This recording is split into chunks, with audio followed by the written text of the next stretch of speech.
ఇక breaking news చూస్తున్నాం. ఏపీలో పార్టీ ఆఫీసుల చుట్టూ రాజకీయం నడుస్తుంది.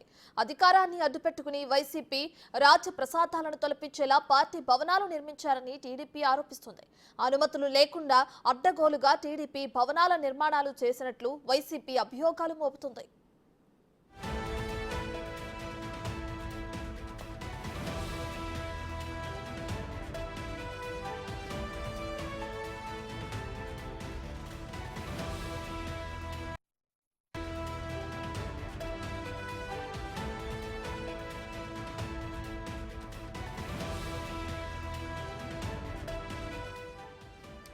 జగన్ 5 ఏళ్ల పాలనలో ప్రజాధనంతో ప్రభుత్వ భూముల్లో ఎన్నో భవనాలు నిర్మించారు. వాటిని పార్టీ ఆఫీసులుగా మార్చారు. కొత్తగా ఏర్పడిన ప్రభుత్వం వాటిపై దృష్టి సారించింది. అనుమతులు లేకుండా పార్టీ కార్యాలయాల పేరిట నిర్మించిన అక్రమ కట్టడాలను కూల్చివేసింది.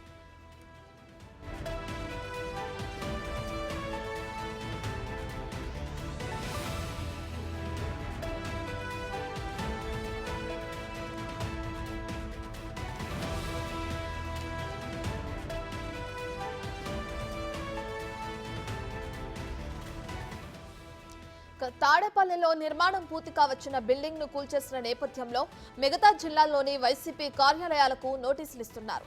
ఏలూరు నడిపొట్టున కోట్ల విలువైన ప్రభుత్వ భూమిలో వైసీపీ కార్యాలయం ప్యాలెస్ ని తలపించేలా నిర్మించడంలో జిల్లావాసులు విమర్శలు గుప్పిస్తున్నారు. అటు కర్నూలులోని వైసీపీ కార్యాలయ నిర్మాణం వివాదాస్పదంగా మారింది.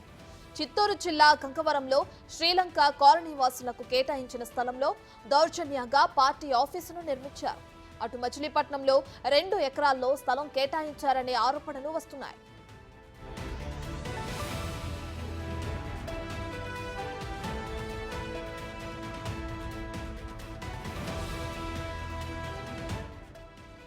జిల్లాల విభజన తర్వాత వేలకు ఖర్చు పెట్టి ప్రభుత్వ కార్యాలయాన్ని అద్దె భవనాల్లో నిర్వహిస్తున్నారు.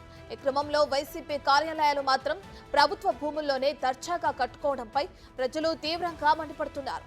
ప్రభుత్వ ఆదాయానికి గండికొట్టి ప్రభుత్వ భూమినే వైసీపీకి కట్టబెట్టడంపై ప్రజలు ఆగ్రహం వ్యక్తం చేస్తున్నారు.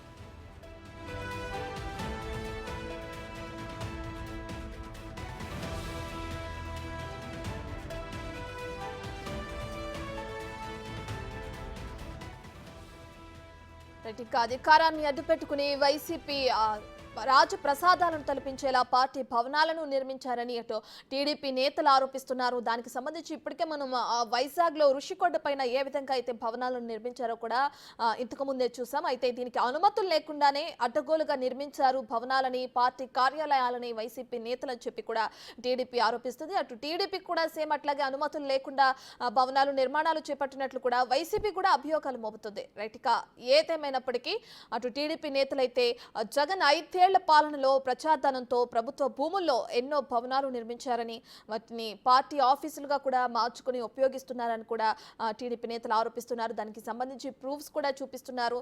ఇప్పటికే చాలా వరకు వైజాగ్లో కానీ ఇతరత్ర ఏలూరులో కానీ మచిలీపట్నంలో కానీ కొన్ని వాళ్ళు ప్రూఫ్స్తో సహా చూపించడం కూడా చూస్తుంది. దానికి నోటీసులు కూడా పంపించారు. ఇవి గవర్నమెంట్కి సంబంధించిన అంటే ప్రభుత్వానికి సంబంధించిన స్థలంలో కార్యాలయాలని నిర్మించారు అని చెప్పి తాడేపల్లిలో నిర్మాణంలో ఉన్న అంటే ఆల్మోస్ట్ పూర్తి కావచ్చిన బిల్డింగ్ ను కూడా కూల్చేసిన నేపథ్యంలో మిగతా జిల్లాల్లోని ఏదైతే వైసీపీ కార్యాలయాలకు ఉన్నాయో వాటికి కూడా నోటీసులు ఇవ్వడం జరిగింది.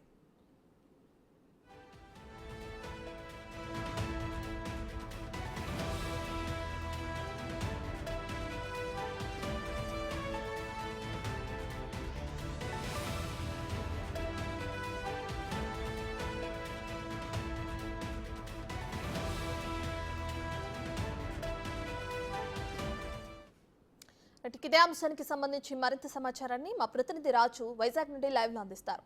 రైట్ రాజు, ఇప్పటికే చూసుకుంటే ప్రజలకు సంబంధించి ప్రజలు కూడా దీనికి సంబంధించి అధికారం ఉన్న పార్టీకి సంబంధించి ఈ నిర్మాణాలు చేశారు అని చెప్పి టీడీపీ కానీ అటు ప్రజలు కానీ ఆరోపిస్తున్నారు. అంటే వైసీపీ నేతలు ఎవరైతే ఉన్నారో వాళ్ళు 5 ఏళ్ల పాలనలో ఉండి ప్రభుత్వ భూముల్లో భవనాలు ఎలా నిర్మిస్తారని కూడా ప్రజలు ప్రశ్నిస్తున్న తీరుని మనం చూస్తున్నాం. దీన్ని ఎలా చూడొచ్చు అంటారు? అయితే కొన్ని భవనాలకి నోటీసులు కూడా ఇచ్చారు కదా, దానికి సంబంధించి డీటెయిల్స్ అంటే ఒకటి కాదు, 2 కాదు, దాదాపుగా 26 జిల్లాల్లో కలిపి 42 ఎకరాలకు పైనే ప్రభుత్వ భూముల్ని వైసీపీ కార్యాలయాల నిర్మాణం కోసం 26 జిల్లాల్లో ఉన్నటువంటి వైసీపీ కార్యాలయాల కోసం భూమిని సేకరించడం, దాన్ని కేవలం ఎకరాకి 1000 రూపాయలు మాత్రమే సంవత్సరానికి, అది కూడా నెలకు కాదు సంవత్సరానికి ఎకరాకు 1000 రూపాయలు మాత్రమే అద్దె చెల్లించేలాగా మొత్తం ప్రభుత్వం దగ్గర నుంచి భూములు తీసుకున్నటువంటి పరిస్థితి కనిపిస్తుంది. అలా 42 ఎకరాలకు పైన తీసుకున్నారు. వాటిని అంటే మార్కెట్ వాల్యూలో చూస్తే దాదాపుగా 670 కోట్లకు పైనే వాల్యూ ఉంటుంది. అంటే ఇంత విలువైన భూముల్ని గత 5 సంవత్సరాల కాలంలో వైసీపీ అధికారంలో ఉన్నటువంటి సమయంలో ప్రభుత్వ భూములకు సంబంధించి భూములు తీసుకుని వైసీపీ కార్యాలయాల నిర్మాణం అయితే చేపట్టడం అయితే జరిగింది. అయితే ఈ నిర్మాణాలన్నీ కూడా వేటికి పర్మిషన్ లేవు, ఎట్లాంటి అనుమతులు తీసుకోకుండా నిర్మాణాలు చేపడుతున్నారని కొత్తగా వచ్చినటువంటి ఎన్డీఏ ప్రభుత్వం ప్రస్తుతం అయితే అధికారులకు ఆదేశాలు జారీ చేసినటువంటి నేపథ్యంలో ప్రస్తుతం అయితే అన్ని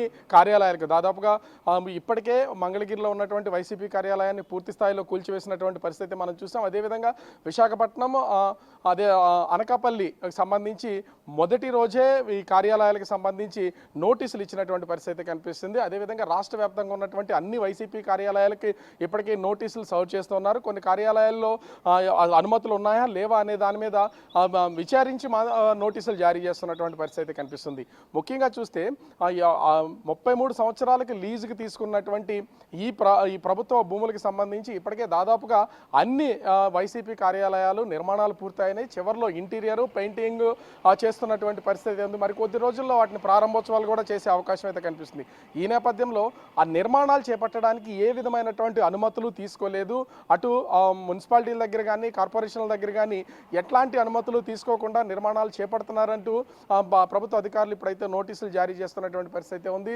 3 రోజుల క్రితం విశాఖ వైసీపీ కార్యాలయానికి అంటించినటువంటి నోటీసులను కూడా గోడ కంటించి అధికారులు అయితే వెళ్ళిపోయినటువంటి పరిస్థితి కనిపిస్తుంది. దాన్ని మాజీ మంత్రి అమర్నాథ్ ఆ నోటీసును గోడ నుంచి అంటే చింపి వేయకుండా చాలా జాగ్రత్తగా తీశారు. దాన్ని చింపేసి పక్కన పడేశారు అనుకోవాలా, లేదా ఆ నోటీసుని తీసుకుని వెళ్ళారు అనుకోవాలా, మొత్తానికి ఆ నోటీసును అయితే తీసుకున్నటువంటి పరిస్థితి కనిపిస్తుంది.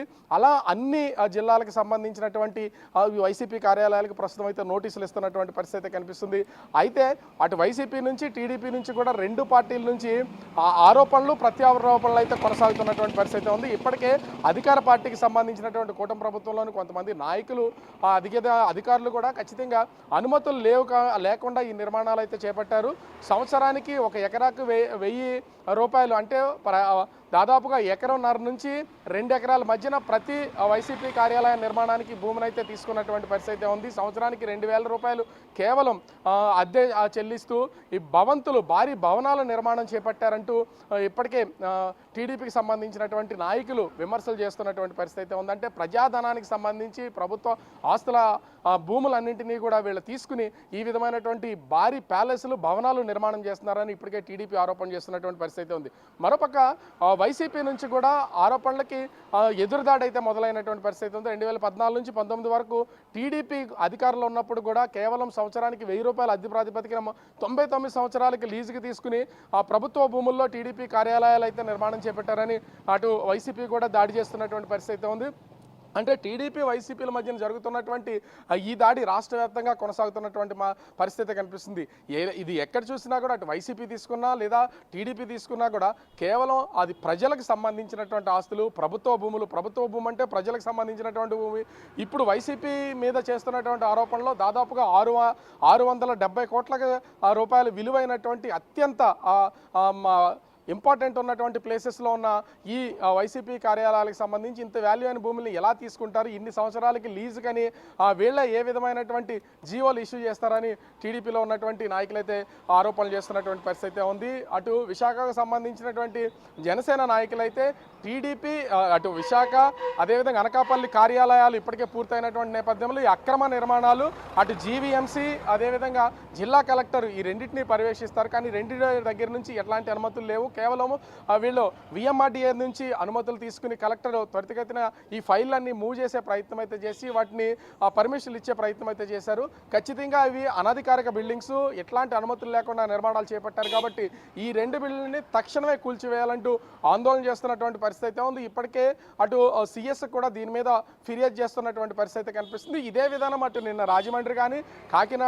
అదేవిధంగా అటు శ్రీకాకుళం, విజయనగరం అన్ని ఏరియాలకు, ఏలూరు అన్ని ఏరియాలకు కార్యాలయాలకు సంబంధించినటువంటి వైసీపీ కార్యాలయాలకు సంబంధించినటువంటి వాళ్ళకి ఇప్పటికే నోటీసులు ఇష్యూ చేసినటువంటి పరిస్థితి అయితే ఉంది. మనకు అందుతున్న సమాచారం ప్రకారం ఇప్పటికే దాదాపుగా 26 జిల్లాల వైసీపీ కార్యాలయాలకు సంబంధించి ఇప్పటికే 20 కార్యాలయాలకు నోటీసులు ఇచ్చినట్లుగా తెలుస్తుంది. మిగిలినటువంటి వాటి కూడా వాటిని పరిశీలన చేసిన తర్వాత వీటికి అనుమతులు ఉన్నాయా లేవా నిర్మాణాలకు సంబంధించి అని పూర్తి స్థాయి పరిశీలన చేసిన తర్వాత నోటీసులు ఇష్యూ చేస్తారు. అయితే ఇక్కడ ఇప్పటికే మంగళగిరిలో ఉన్నటువంటి వైసీపీ కార్యాలయాన్ని కూల్చేసినటువంటి నేపథ్యంలో ఇప్పుడు ఈ 26 జిల్లాల్లో అక్రమంగా ఏ విధమైనటువంటి అనుమతులు లేకుండా నిర్మాణాలు చేపడుతున్నటువంటి ఈ వైసీపీ కార్యాలయాలను కేవలం నోటీసులు ఇచ్చి వీటికి సంజాయిషి ఇచ్చేలాగా అటు వైసీపీ కార్యాలయం నుంచి వైసీపీ పెద్దల నుంచి ఏ విధమైనటువంటి రిప్లై వస్తుందని వేచి చూస్తారా, లేదా మంగళగిరి కార్యాలయాన్ని కూల్చివేసినట్టుగా ఈ 26 జిల్లాల్లో నిర్మాణంలో ఉన్న నిర్మాణం పూర్తయినటువంటి కార్యాలయాల్ని కూల్చివేస్తారనేది మాత్రం వేచి చూడాల్సినటువంటి పరిస్థితి అయితే ఉంది రత్న. రైట్ రాజు, అయితే ప్రభుత్వ ఆదాయానికి గండికొట్టి ఏ విధంగా అయితే ప్రభుత్వ భూమిలోనే వైసీపీ ఇంతకు ముందు పరిపాలించినప్పుడు ఏ విధంగా అయితే కట్టడాలను చేపట్టిందో కూడా మనం చూస్తున్నాం. అయితే దీన్ని ఎలా చూడొచ్చు అంటారు? ఒక పక్కన ప్రజలు కూడా ఆగ్రహం వ్యక్తం చేస్తున్నారు. సో ఓవరాల్ గా దీన్ని బట్టి చూస్తే వైసీపీ 5 ఏళ్లలో ఏ విధంగా అరాచకాలకి పాల్పడిందో ఒక్కటొక్కటిగా బయటపడుతున్నాయి. ఇక్కడ నుంచి స్టార్ట్ అయింది అనుకోవచ్చు అంటారా? అంటే ఖచ్చితంగా కూటమి ప్రభుత్వం అయితే గత 5 సంవత్సరాల్లో వైసీపీ అధికారంలో ఉండి వైసీపీ నాయకులు కానీ వైసీపీ ప్రభుత్వం కానీ అదేవిధంగా వైసీపీ అంటే అనునాయులుగా వ్యవహరించినటువంటి అధికారులు కానీ ఎంత భూములు అదేవిధంగా గనులు ఇతరాలకు సంబంధించినటువంటి ప్రజాధనాన్ని ఎలా దుర్వినియోగం చేశారో వాటన్నింటినీ కూడా వెనక్కి లాగుతాం, వాటన్నింటినీ విచారణ చేస్తాం, వాటన్నింటినీ బయట పెడతామని కూటమి ప్రభుత్వం ఇప్పటికే ప్రకటించినటువంటి పరిస్థితి అయితే ఉంది. ముందుగా ఇప్పటికే రిషికొండ ప్యాలెస్ మీద ఒక రాద్ధాంతాన్ని అయితే చూసాం. దాదాపుగా 500 కోట్ల రూపాయలతో నిర్మాణం చేపట్టి అది ఇప్పుడు దేనికి ఉపయోగిస్తారనేది అర్థం కానటువంటి పరిస్థితిలో ఆ నిర్మాణం అయితే ఉంది. కానీ అది ప్రభుత్వ భూమి, ప్రభుత్వానికి సంబంధించినటువంటి ఆస్తులు, ప్రజల ధనం దాదాపు 500 కోట్ల రూపాయలు ఇప్పటికే అవి వ్యర్థమైనవి అనేది ఒకటి తెలుస్తున్నటువంటి పరిస్థితి అయితే ఉంది. ఈ కోణంలోనే చూస్తే 26 జిల్లాల్లోనూ దాదాపుగా మొత్తం ప్రభుత్వానికి సంబంధించి ఒక్కొక్క జిల్లాలో 2 ఎకరాలు, ఒక్కొక్క జిల్లాలో ఎకరం 50 సెంట్లు, ఒక్కొక్క జిల్లాలో ఎకరం 75 సెంట్లు, ఇలా మొత్తం 26 జిల్లాల్లో కూడా భూములు సేకరించినటువంటి పరిస్థితి ఉంది. ఇదంతా ప్రభుత్వానికి సంబంధించిందైనా కూడా ప్రజల ఆస్తి అంటే దాదాపుగా 670 కోట్ల రూపాయలు విలువైనటువంటి ఆస్తుల్ని ఒక పార్టీకి సంబంధించినటువంటి ప్రతినిధులు, ఒక పార్టీకి సంబంధించినటువంటి వ్యక్తి దీన్ని హస్తగతం చేసుకునే ప్రయత్నం అయితే చేస్తున్నారని అనేది ఇక్కడ కనిపిస్తోంది. దాదాపుగా 33 సంవత్సరాల లీజు అంటే దాదాపు ఎన్ని జనరేషన్లో దాటుకుంటూ వెళ్తాయో దీన్ని బట్టి అర్థం చేసుకోవచ్చు. అంటే ప్రజా ధనానికి గండి కొడుతున్నారు, ప్రజా ధనాన్ని దుర్వినియోగం చేయడంతో పాటుగా సొంతం చేసుకునే ప్రయత్నం చేస్తున్నారనే ఆరోపణలు వినిపిస్తున్నాయి. ప్రజల నుంచి కూడా తీవ్ర ఆవేశాలు అయితే వ్యక్తం అవుతున్నటువంటి పరిస్థితి ఉంది. ఇప్పటికే అటు టీడీపీ, జనసేన, బీజేపీ నాయకులు దీని మీద మండిపడుతున్నటువంటి పరిస్థితి కనిపిస్తుంది Ratna. Right, thank you Raju, thank you for the update.